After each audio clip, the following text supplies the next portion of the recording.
Hello, we're back again and this is Responding to Life. My name is Victoria NKATHA. Today is day 33 of the 100 Days of Happiness Challenge, and as you already know, we are in the Mental Health Awareness Month, and thus we will be discussing topics mental health and how to be able to get better, combined with the 100 Days of Happiness Challenge, where we're all learning about ways to be happier. Now, today's topic is all about work-life balance. And before we even get to the video, kindly, if you haven't already subscribed to the channel, subscribe to the channel, turn on the notification bell so that you do not miss out on any of our videos. And for all the returning subscribers, thank you so much for returning. And let's get right into today's video.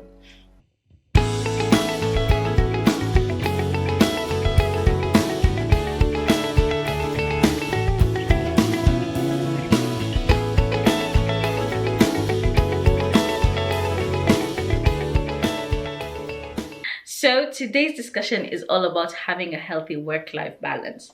And what is a healthy work-life balance?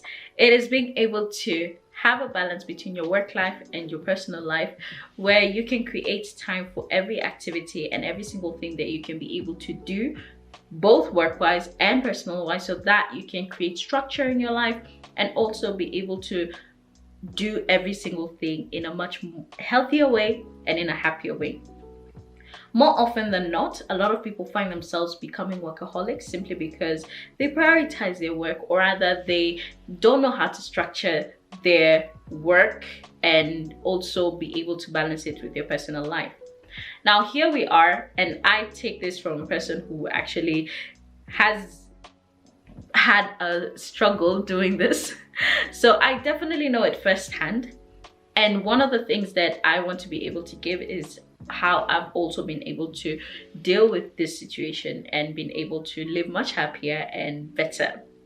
So I'm speaking from experience, and one of the things that I've done this time is to be able to deal with situations that I actually have first-hand experience at and also have been able to overcome and been able to work with. Now, number one of the things that I have been able to do is to be able to exercise regularly. If you have followed me for the longest, you know that I struggle with exercising. However, when I came to realize what exercising does to you, not only physically but also mentally, it places you at a point of being able to think better, being able to analyze better, and also be able to be fit in your physique. You're much better and healthier. What this does to you mentally is that you're able to find that clear thought and clear mind frame, and you're much happier as well. To be honest, you become much happier, and you're able to set your goals and be able to attain them. So if you can, please do your best to go on and exercise to some degree, even if it means walking every single day for 30 minutes. I definitely take my little steps. They're not perfect, but they are steps towards trying to do that every single day. You don't have to do it every single day, but make it a point that within your week, at least 3 to 4 times a week. Start from there, walk 30 minutes every day, and you'll note a clear difference in how you think and how your life is. I do it in the morning because it already sets pace for how my life is gonna be, or rather my day is gonna be, and it really helps me. So you choose and you decide.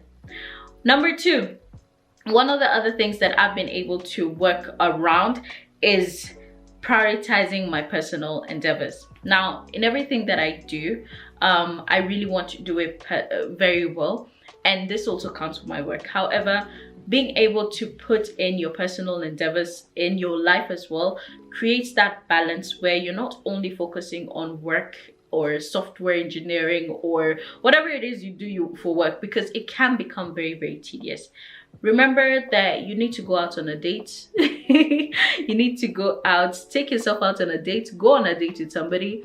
You need to be able to find that skill that you want to develop just for fun, a hobby. You want to travel, you want to do things that please you and that make you happy, or things that are for you, not for your organization, not for your work, not for anybody else, but things that are for you. Make sure that you also remember that you have a personal life. I started out with going on a date because some people, you work work until you're, I don't know how old, or you forget that you actually have a life outside your work. Make sure that you prioritize your personal endeavors as well, and you pursue them as well. Number 3, be able to schedule your priorities and schedule them and stick to the schedule. So if you decide that Sunday is time for being with your family, do not answer that work phone, please. Do not answer that work phone. Be able to state that this is family and I need to be able to be there for them, or else you will lose out on one aspect and then you're already imbalanced. Make sure that you prioritize every single thing and you schedule your priorities and you stick to that schedule. Of course, there are adjustments here and there, but for some people, they literally take everything and go into it. So don't do that. Make sure that you stick to the schedule, and don't procrastinate on things that actually matter. Don't procrastinate on your family simply because you need to answer a work email. Which brings me to my point number 4. Please, please, please keep your work email off your personal phone and your personal laptop. You need to find 2 devices to keep these 2 very, very separate. I know this worked for me.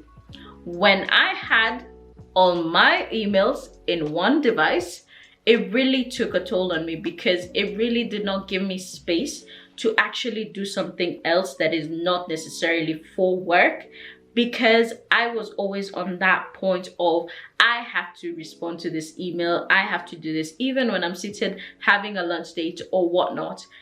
I really had to find another device. If you cannot, or rather if you don't have the ability to get another device, make sure that you set your settings such that your work email only buzzes at certain times of the day and between certain hours, and that's just it. Not after, not a minute after, not a day after, at the set time. And that will really, really help you. I know that helped me a lot. So point number 6, I'm not sure if we're at point number 6, but you know what? We keep going. Point number 6, it's do what you love. Do what you love. I cannot emphasize more on this because I have been a huge advocate of not settling for anything that is not for you. When you want to do anything in life, always go for what you love, or something that is close, because at the end of the day, you'll be able to grow and be able to find an anchor point of what you love in what is close to what you love, so that you can be able to grow a bit further. Yes, so do what you love in everything, even work. Do what you love and don't let go of that. Now the final point, which is probably the most important in every single thing, put yourself first.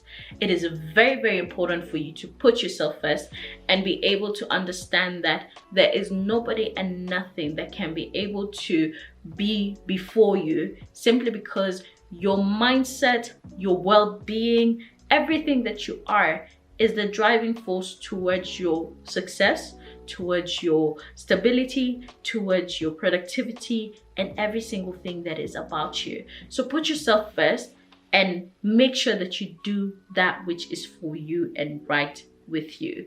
Do not ever compromise, and do not ever put yourself as number 2 in your life. The more well you are, the happier you are, the better you feel, then your results and what you project will be so much better. And I've always said this, and I will always say this: what is inside of you and what you do within you will always project on the outside. So I hope that somebody will be able to find a healthier work-life balance. And with that said, do not forget to follow us on all our social media accounts at responding_to_life and at Victoria_NKATHA. And do not hesitate to subscribe to the channel, turn on the notification bell so that you do not miss out on any of our videos. Finally, do not forget to visit us on our website, www.respondingtolife.org. So from us, with love, my name is Victoria NKATHA, and I'll see you on the next video.